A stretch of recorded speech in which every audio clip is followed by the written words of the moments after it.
And hello, thank you for joining us for another episode of Rebooting Business. I am your host, David Summerfleck, a digital marketing specialist with about 20 years experience working for different marketing agencies and ad agencies throughout the US. In this episode, we're talking to Dave Schneider, my wonderful guest over on the other side of the screen. Dave graduated from Harvard with a degree in applied math in 2012, quit his corporate job to travel the world with his wife, and in over 5+ years visited over 60 countries together. During that time, Dave launched and exited from his first software as a service business, Ninja Outreach, an influencer marketing platform. Dave now runs Shortlist IO, a digital marketing agency. Dave describes his employees as a team of 20 people strong, working on cool problems. Dave has been on dozens of podcasts and has always enjoyed the experience and has some valuable input for audiences as well. Dave, thank you for your time. Hope you're doing well today. Is there anything that I missed? No, you covered it better than if I would have said it myself. Thanks, David. You're very welcome.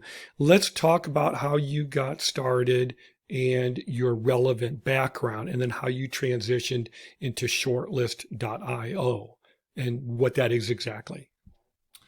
Yeah, and obviously we're fast forwarding over quite a number of years here. But in terms of my background and relevance, it's just honestly not all that relevant at all. I went to school, like I said, for applied math. And then when I graduated, I got a job at Capital One, their credit card company. I worked with them for a couple of years, and then my wife and I were really not exactly feeling the 9 to 5. So we wanted to quit our jobs, go travel. So we did that. We saved up some money. We wanted to go travel, and we actually started blogging. Started a travel blog at the time, and we learned that travel bloggers can actually make money selling links to travel companies that are looking to kind of improve their own domain authority and things like that. And that became a business because outside of our own travel blog, we then started a digital travel blog, and we built this very miniature travel blogging empire that we ran for a couple years while we were traveling around the world. And that really kind of gave me the confidence that digital marketing, working online, working for myself was something that was viable. And so I decided not to go to business school, which had been the plan, and instead to pursue, online marketing. That eventually led to Ninja Outreach, which was the influencer marketing software, because I wanted to create a product, a software that I felt like would add value. I found a partner, found a developer. We bootstrapped it. We ran that for 4 years. Also remote. I was still traveling the entire time. And we basically built it up for about 4 years and felt that it was maybe time to move on, to try some new things. We kind of run it for some time. We got a generous offer from a private buyer. We decided to take it. That was about 2 years ago. Following that, I started doing some consulting. I started a marketing agency to essentially put what I had learned into practice to be able to provide that on behalf of for the service of clients. And now I'm kind of circling back. Our agency is launching some software products and kind of getting back to some of my roots there. So that's kind of the truncated version of the long story. Okay. Now, how exactly does Shortlist IO relate to people with a digital marketing background, such as myself, but also as well as the small business owner? I don't want to say typical small business owner, but typical small business owner.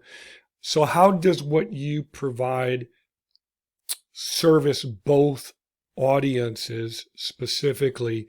And then how would you address or help people struggling, with the post-COVID-19 reality that we're all dealing with right now? Yeah, a lot, obviously, in that one sort of question there to address. And I think, in the sense of it being a marketing, what we call a marketing non-agency, because we do things a little bit differently, but still providing SEO and development and design services. The small business owner sees us as an ally, somebody who maybe has more digital marketing experience and knowledge than them, and can help them create, put a vision, take their vision and put it into a reality Sometimes they're just looking to grow traffic to their website or launch a new product or something like that. And digital marketers as well, even them with experience, sometimes look to us as additional resources because they are already overextended with all the work that they're doing. And that's kind of how, we often interact with those two different types of clients. Nowadays, speaking very, with what's going on right now, COVID and everything. So last month, I think a lot of business owners felt the pressure of an imminent recession and things like that. And so my general feeling with the atmosphere was like everybody was very tight with their money. They didn't really want to do any additional spending. They were cutting back on marketing. That was, I think, how maybe 90% or so of us, kind of our gut reaction to what we saw was going on. Lately, so that was April. Now we're in May.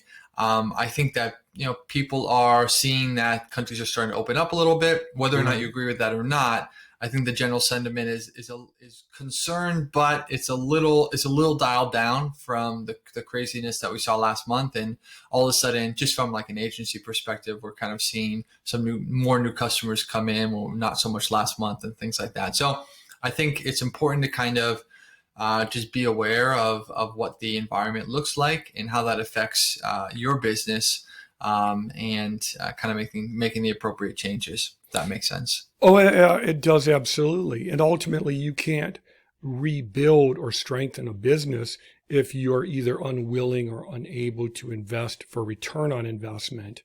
You have to spend money in order to make more money down the road. They're just very, very, how else can you do that? So with the offering that you have with Shortlist IO, if I wanted to use it as a digital marketer, what would I go to Shortlist IO for? What kind of help? And then for the business owner, what specifically would the two markets go to Shortlist IO for? How would we benefit? Yeah, I mean, in some ways, they each could be going there for the same thing, in the sense that a small business owner goes there because they're looking to maybe improve the SEO of their website. They're looking to get an audit. They're looking to increase its strength by buying, say, links. They're looking to launch a new landing page or something like that.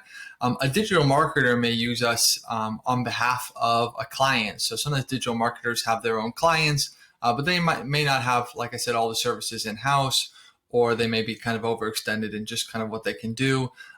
So they may come to us also as an additional provider, but still with the same end goal in mind. I mean, generally, digital marketing is still about increasing one's presence online, growing their traffic, all those different types of things. So it's just about whether it's for yourself, for a client, kind of what the reason is. Okay. Dave, how do you differentiate from similar businesses that are out there, similar services that I'm sure you're even more cognizant of than I am? It's tough, yeah, because there are quite a lot of agencies, digital marketing agencies out there, a lot. And in some ways, they offer similar services. Now, the end result that you're going to get is going to be different. If you go to have someone do design and someone else do design, you're going to get two different designs, right? But it's still the same kind of service being offered. So, I mean, quality is obviously an important aspect of things. And I think that's obviously one of the areas that we try to kind of double down on, the way we engage with the customer, communicate with them, and the end deliverable. Agencies don't have the best reputation, if I'm being honest. A lot of people have had bad experiences. I've had bad experiences. And so we're kind of trying to not be one of those guys. However, I think that it's important to recognize, like you say, that, an agency one way or another is somewhat of a commodity, because there are so many. And that's why I think I mentioned it earlier on the call that we're releasing a couple software products of our own to kind of diversify, our offering, our income streams, and not be necessarily a commodity, but to have things that are uniquely ours, that maybe we can offer to our clients that others cannot. So that's kind of the roadmap. We're maybe not there yet, but if we were just to kind of do the agency thing the whole time, eventually, yeah, maybe we would find ourselves obsolete or something. But that's why, like I said, you've got to adapt to what you see going on. So agency is kind of a great starting point, but then, to maybe build your own products and courses and things like that are your own IP is probably the better way forward. Well, yeah, absolutely. And how, I'm not sure if would you consider Shortlist IO still as a startup or as a lean online business?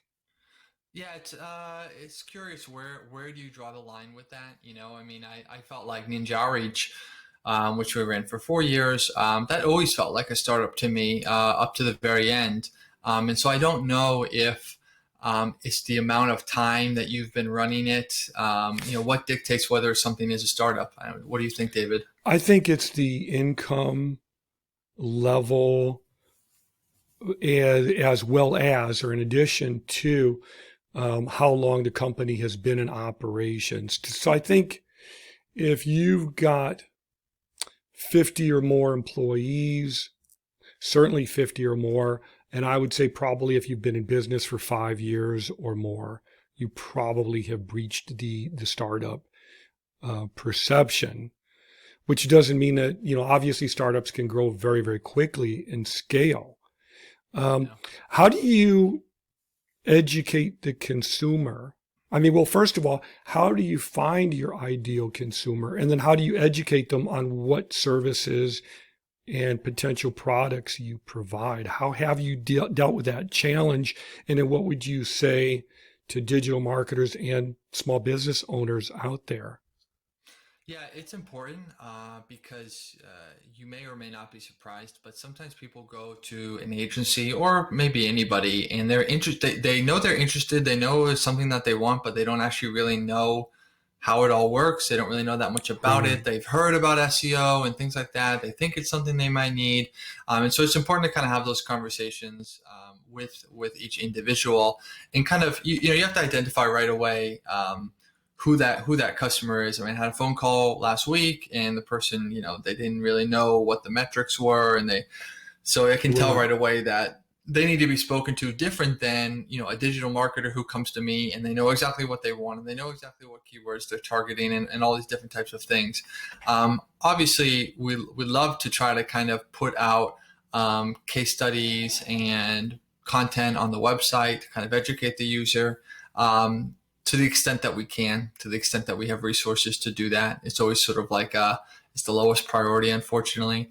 So a lot of it is just person to person. It's about those phone calls that we have with the customer and just making sure that we're really clear. When we send over a proposal or an audit or something like that, there's sections dedicated to what is this? What is keyword difficulty? What does that even really mean? We try not to assume that people know things that we know. So that's kind of how we work with the customer, how we educate them, how we actually get them. I think you mentioned that.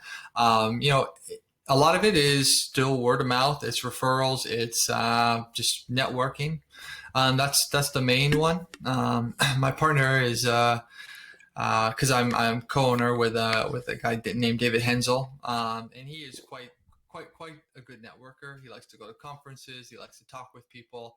And when he sees an opportunity, when somebody talks about being interested in SEO and things like that, then he'll pitch our business. Right. It's relatively easy to kind of transition into, by the way, I work for a company that can help with that. And absolutely the issue with SEO, search engine optimization, and for digital marketing in general with small business owners and new business owners has always been that we're talking about intangible concepts. It's not something you can hold in your hand like a water bottle. So how do you explain to the business owner that you're paying for specific metrics toward a larger objective that may be unclear to them?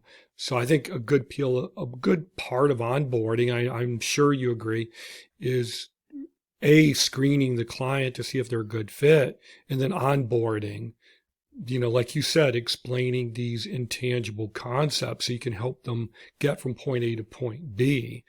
On a related note to the previous question, challenges of entrepreneurship that you faced and lessons that you've learned, how you would apply those to digital marketers and business owners, because you've obviously been through a good deal and you've transitioned more than once. Yeah. Just 1 minute, your microphone is fading. Let's pause. Okay. Yeah, so I mean, when we speak about challenges, obviously, many people are living through a challenge right now, just kind of the times, the atmosphere, COVID, and that's kind of a macroeconomic recession type of challenge that does require a response, and that's a big one, obviously. And for me, even with my previous startup, Ninja Outreach, I started that in 2014, so it was really after 08, 09. This is new territory for me as well.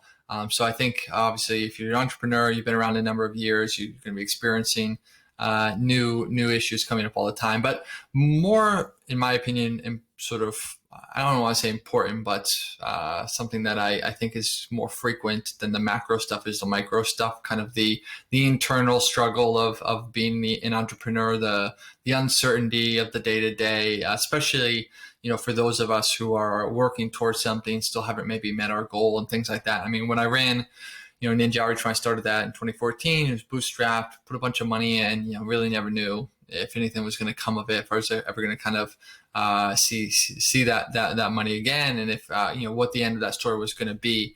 And now I know looking back on that it has a happy ending, which really helps me in today's times with Shortlist, for example, launching 2 new products. Again, similar state of mind. Hey, is this the right decision? Are these actually going to work? Do people actually like these? But being able to kind of know that you've been through it before, and essentially you came out on the other end, and so why not again, right? So I think that it's difficult because you don't know the future. And you're doing things that are kind of inherently risky day to day. But the longer you're kind of in the game, so to speak, the more experience you have, the more stuff you've been through, micro and macro, I think just the better you're going to be equipped to kind of weather that. How do you stay organized? I mean, do you use lists? Like, for example, I use lists. I use a thing called Kanban. How do you stay organized? Do you use Trello or do you use some other method? Yeah, I try to keep it pretty simple. I use Trello. I like to have a to-do list, basically, which kind of tells me what I need to do that day. And then obviously I have a calendar, which kind of schedules my meetings. In between the two of those things, and I have my email, my inbox, but I keep that pretty clean.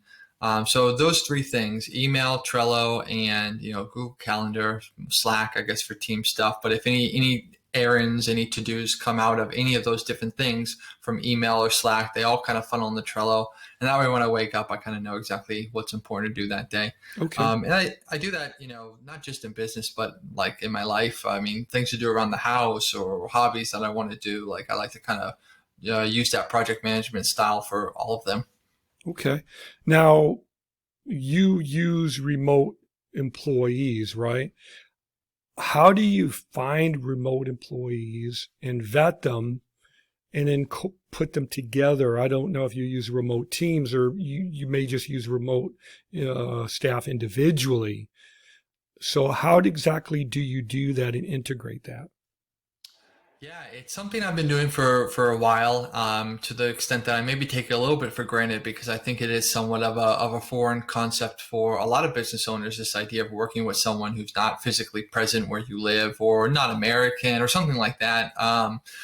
And so it takes a little bit of getting used to be honest. The first time I did it was years ago when I was traveling, and we were looking for someone to help us do some additional research and travel planning. So we hired a girl from Bulgaria, and that was the first time I experienced this idea of kind of paying for somebody's time who lives in this other country. And so that allowed me to kind of get comfortable with it, and now it's really my go-to approach for any sort of business that I work on. Often it starts with something like Upwork, which is a marketplace for finding freelancers. There are many, but I've always used Upwork and been pretty satisfied with what they do. And then, eventually sometimes somebody becomes full-time from that relationship. And then to go from there, I often like to ask people who they know. I always think that often freelancers know other people that are also freelancers. It's just that that's sort of the social network. And so they may have a brother or a sister or a friend And if they have a skill set that's similar to what I'm looking for, I'm willing to take a chance on them as opposed to somebody completely new. And so that's how we did it at Ninja Outreach and Shortlist. The first guy was Macedonian, and then his sister came on board, and then two of his friends came on board. And eventually you do need to kind of find some people that are not family, because people run out of brothers and sisters. But it still more or less kind of works like that. How would you, let's say, compare how you started Shortlist? How would you do that differently today, given the obvious change in circumstances? So the good thing about where we were with Shortlist is that we weren't just starting it right now. If we were, it would be tough times. But we luckily had a 2-year head start prior to COVID, which allowed us to build up a bit of a customer base and relationships, get our ducks in a pond, get a good team together, and try to get lean as well. I think there are some minor things where you maybe go into a bit of a growth mode. You start to bring on some different employees. You're investing in these new products, and then all of a sudden, something like COVID comes around, and you realize maybe not the best time for growth. But to be fair, maybe it'll end up being the right decision after all, because when we do come out of this, we'll have invested in some different projects that we'll be able to hopefully rely on later on. So I guess to answer your question, I don't know if I really would have done too many things different. I think, certainly the reason we did it at the time was because it made sense. And now I think we're in an all right spot, as good as we maybe could be under the circumstances. Okay. Well, Dave, I only have one more question for you, and it's really pretty open-ended. Do you have any closing advice or thoughts for small business owners or for digital marketers who are struggling to keep afloat in the present circumstances? Yeah, it's a good. I've been on a couple podcasts recently, and I think that this is the question people also really want to know. So, firstly, I guess here's what I believe, because I don't know, but I believe that we will eventually kind of get out of this situation. It's going to take some time, but I don't think it's a long-term scenario. I think it's a short to mid-term type of thing. So the important thing above all is to try to kind of stay afloat, try to stay in business, and to get out on the other side, because not everybody will. And for those that do, I think that, you'll be stronger. There'll be less competition perhaps, and things like that. So in the meantime, I think you have to think about, obviously, things like cost cutting and cost management and optimization and processes, and the things that are going to help your business kind of be smooth during these times. That is definitely priority number one. But I also don't think it's definitely a time to just cut all growth. I think that that's a mistake, especially if you do have some spare resources and things like that. We have the software products that we're working on at the agency, and we haven't skipped a beat on those because I don't want to allow this short to midterm troubles to affect us too much in the long term by just disrupting everything that we're working on. So, you have to balance that. You have to kind of know what's the appropriate amount that you can kind of set aside for those types of things. Maybe it's less now than it was before, but there's a difference between something and zero. So I think, just really look into your business, really look into where you're spending money, what can you kind of cut back on, and then to what extent you have extras, still try to fuel some growth, because it will, a little bit today can mean a lot a year or 2 or 3 from now. But if you just have nothing going on, it's going to be nothing 1, 2, 3 years from now. Yeah, absolutely. Well, I appreciate your time and your input. Is there anything that you'd like to add? And how can those watching or listening learn more about Shortlist.io? Yeah, people obviously can go to the website, Shortlist.io. We wouldn't be a good digital marketing agency if we didn't have a website. And my email address is the force of habit, Dave@Shortlist.io. If somebody wants to send me an email, happy to answer. I'm also on Growth Mentor. I should probably mention that, which is it's a service. You can schedule calls with mentors and things like that. It's free of charge if anybody wants to have a call. So yeah, I think that was great. Thanks so much for your time, David. Absolutely. Thank you so much for being on our podcast, Dave.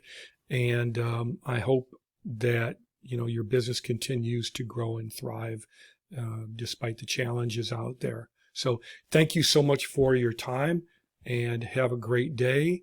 And feel free to stick around if you'd like to talk for a minute or two afterwards. Sure. And for those out there watching or listening, thank you for watching or listening another episode of Rebooting Business. I'm your host, David Summerfleck. I help businesses reboot and rebuild. And you can visit me online at dms.blue. Take care, everybody.